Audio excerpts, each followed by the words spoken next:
Hello everyone, I am Kurze, this is Low Mana, and with Junkertown hitting the PTR, it's time for us to delve into the secrets contained within Overwatch's newest map. A fair chunk of the story behind it was covered in The Plan animation released last week, but there's a lot more to it that meets the eye. As with the animation, undoubtedly the best place to start an examination of the map is with the outskirts of Junkertown, or at least outside these gates. You've got to assume that a place as big as it has multiple entrances and exits after all. What's initially striking is how intact everything looks, considering that the very foundations of Junkertown sit on the ruins of the Australian Omnium, an Omnium that met its end at the hands of the Australian Liberation Front and a full-on nuclear explosion. All records state that the land for miles around was left irradiated and borderline uninhabitable, but here everything looks, well, pretty alright. I mean, it's still the outback, and therefore not the most pleasant place on Earth, but wildlife is growing, water is flowing, and for the most part it appears intact. Perhaps the 20 or so years since the culmination of the ALF's work has given it time to heal, or perhaps Junkertown's boundaries have extended well beyond the limits of the former city factory, but it's something worth considering. These outskirts have a different feel to Junkertown itself. Where the city is largely metal, albeit rusted and chaotic, the shacks that make up the structures outside of the main gate are almost entirely wooden and ramshackle in nature. It could be that these belong to folk that have either been kicked out of Junkertown or simply don't want to live within its confines. The Junkers themselves don't seem to care, but they have their own generators and seem largely self-sufficient. The fact Junkrat and Roadhog are very clearly set up here lends itself to this possibility. They've got separate houses that for the most part mirror who they are as characters. Roadhog's is large and understated, Junkrat's is smaller but with a large glowing sign announcing his whereabouts attached to it. Of the two, Roadhog's dwelling is undoubtedly the more interesting. It houses not only him, but also the large bike and sidecar that they use to such great effect on their global crime spree, most notably on the cover story of A Moment in Crime. I was hoping for a bit more detail or the odd Easter egg on the bike, but unfortunately it's very much what you see is what you get. What is interesting though, is the gear that Roadhog seems to need to carry around with him to keep him going. Pachimari machine aside, which is cool more than functional, on the back wall is a mechanism clearly designed to refill the canisters that he breathes from periodically, and more telling is his bed nearby. Apart from being huge, stained and massively indented by his bulk, there's also a larger canister and attached pipe that circles round to where his head would be. Has to make you wonder what's under that mask, and just how badly affected was he by the work he did with the ALF. Junkrat's room is significantly more boring, the most interesting feature being his symbol and bright crown that he stuck up outside. Inside you can see where he works on his traps and grenades, many of which are just laying about all over the place. A few sit on the floor by a green safe, covered in road signs. Have to wonder what's in there. Gold would be too boring, and he's got more than enough of that sat on the payload. So what could it be? Theories as ever, welcome below. Junkrat's covering of his safe with road signs points to a trend seemingly common throughout Junkertown. Road signs are everywhere, with the possible exception of the roads themselves.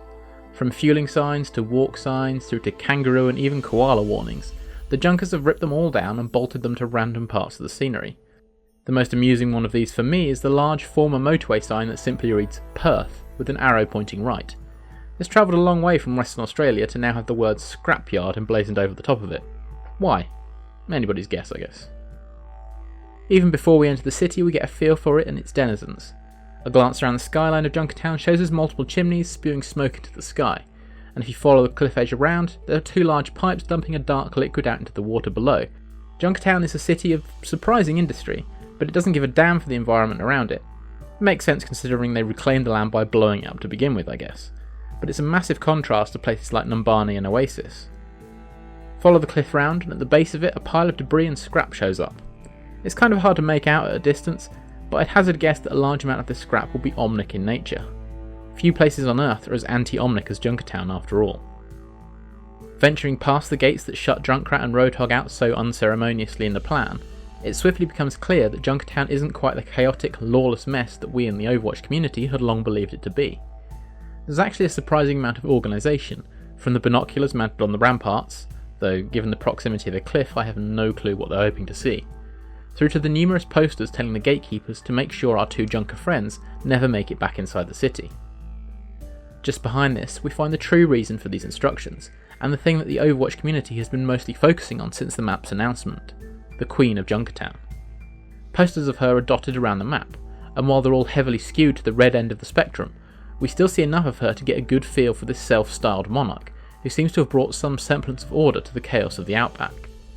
If the posters are accurate, she's relatively young, probably no more than late 30s, and with styling that we've come to expect from the Junkers. Hair shaved at the sides and styled into a bit of a mohawk, pierced bottom lip, spiky armour, and what appears to be one hell of a large axe. Quite how she's managed to gain control of this place I'm sure we'll find out in future, but her design is clear enough and distinct enough to warrant significant further exploration on Blizzard's part.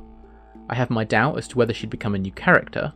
She'd need motivation to leave Junkertown primarily, but perhaps Junkrat and Roadhog can provide that. They've already pissed her off enough to get exiled through stealing her cash and blowing up her summer shack, so it's plausible they could do something even worse that leads to her chasing them around the globe. Her method of rule is pretty simple and straightforward, and that's probably for the best in a place like Junkertown. No huge tomes of law to follow, no judges as far as we can tell, just a decree with 5 clear points. No Omnics, pay your share, finders keepers, settle your own scores, troublemakers will be exiled. I'd argue there's a bit of a grey area between points 3 and 4 in terms of property ownership, but beyond that it's pretty much don't be a dick, sort out your own problems and kill all Omnics. Even radiation-addled crackpots should be able to grasp that, honourable exception for Mr. Forks, and that's likely helped her greatly. Beyond the decree sits what I guess in effect is a market street, weird as it may seem.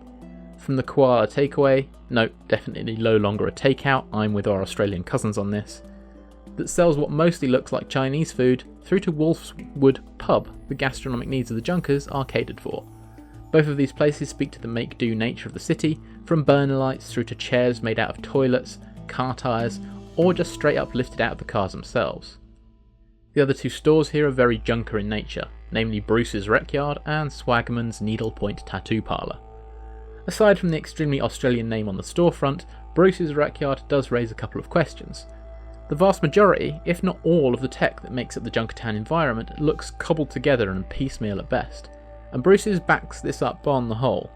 There are, however, on the lower shelves, a few items that look very out of place. Where everything else is either rusted or looks as if it's held together with a few rivets and a bit of chewing gum, these 2 pieces look very sleek and clean. Could they be relics of the Omnium? And if so, does tech like this make up much of Junkertown behind the Borderlands style facade? As for Swagman's, it's very much a tattoo parlour of the sort you'd expect here. A few tattoos we're familiar with are up on the walls, there's Junkrat's shoulder one in one corner, and Roadhog's belly tap by the door, with the words sold written on it. There are some other interesting ones, though whether these are just filler or something we'll see on someone like the Queen, we may need to wait and see. The road these shops sit on also gives little insights into the nature of the city. For a relatively lawless place, they seem surprisingly aware of health and safety, with numerous instances of signs warning folk to watch their step. They're also big on labelling, from pointing out what walkways are for what, through to a dubious claim that the reclaimed water container is now for drinking water. Would you trust that? I'm not sure I would. Above the road is something I'd like your opinion on because currently I can't place it, though I feel I should be able to, and that's this large red banner. Is it the Queen symbol or one for the Junkers as a whole? Or am I being spectacularly dense and missing the obvious? Let me know in the comments. We also have this rather fetching motor. Similar to the ones parked up in the shacks outside Junkertown, this has the souped up banger aesthetic. It looks like it could fall apart at any moment, but if it does go, it'll go very quickly. The number plate reading Tinny is a nice touch. Could be referring to the numerous empty beer cans lying around, or more likely be referencing the boat chained randomly to the roof. We may never know. Finally in this area, and leading nicely into the final zone, are a collection of posters reading Kelvin 506, Wrecking Ball, The Champion, and Bludger, and these are very clearly contestants in the Scrapyard arena at the heart of Junkertown. Hard to make out details on them here, but as we move deeper into the map we see a larger poster for Kelvin versus Bludger, and it becomes apparent that these are Junker piloted walker suits, like super low budget versions of the Sviatogor or Mecha suits. Indeed, Diva has had a skin that long hinted that this was a popular sport in Junkertown. So popular in fact, that not only does the arena, or the Scrapyard, appear to act as one of the key hubs of the city, but the routes to it are lined with numerous betting windows, where the inhabitants can wager on the outcomes of every fight. In lieu of this, the arena has a bunch of questionable seating and other spectator spots dotted around the edge, behind absolutely no protection whatsoever. Even the bar and its tiny old coffee machine are pretty much out in the open here. The only form of self-preservation for the punters seems to be the weapons randomly strewn about, although again I'd question their efficacy against the walkers that the participants fight in. Maybe holding weapons just makes them feel better. Who knows? The penultimate defensive spawn sits at the back of this area and functions as a workshop and prep room where the contestants can make any final changes and tweaks to their mechs.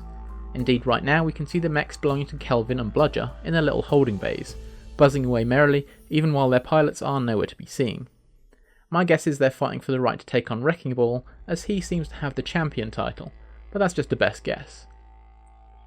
There is a very big question over the ultimate purpose of the Scrapyard for me though, and that's as to whether the aim is to entertain the mass junkers with gladiatorial style bouts, or something rather darker. Under the turbine is what can only be described as a mass grave of Omnics. There are dozens, probably hundreds here in various states of disassembly, and it makes me wonder if the grand intention of the Scrapyard is primarily to act as a place to slaughter the robot folk.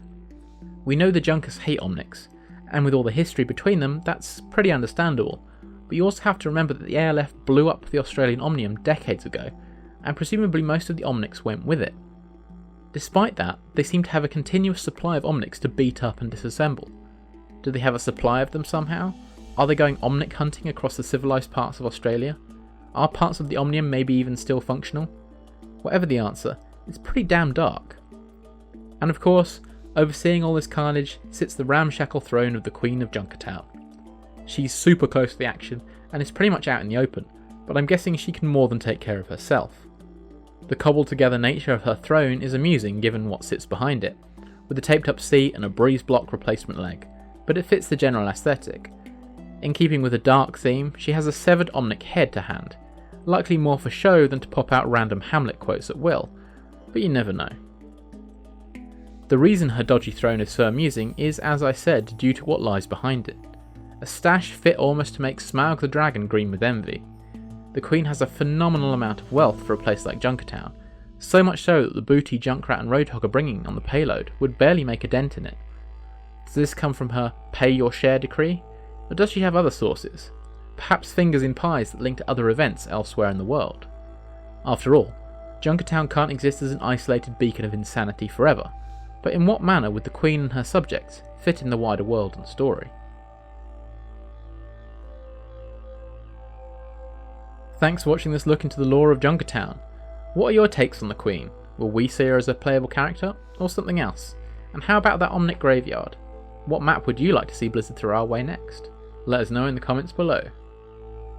As ever, there's a link to our Discord in the description that you can join. Don't forget to hit that like button if you like this episode, subscribe if you haven't already, and hit the little bell for notifications on our latest content.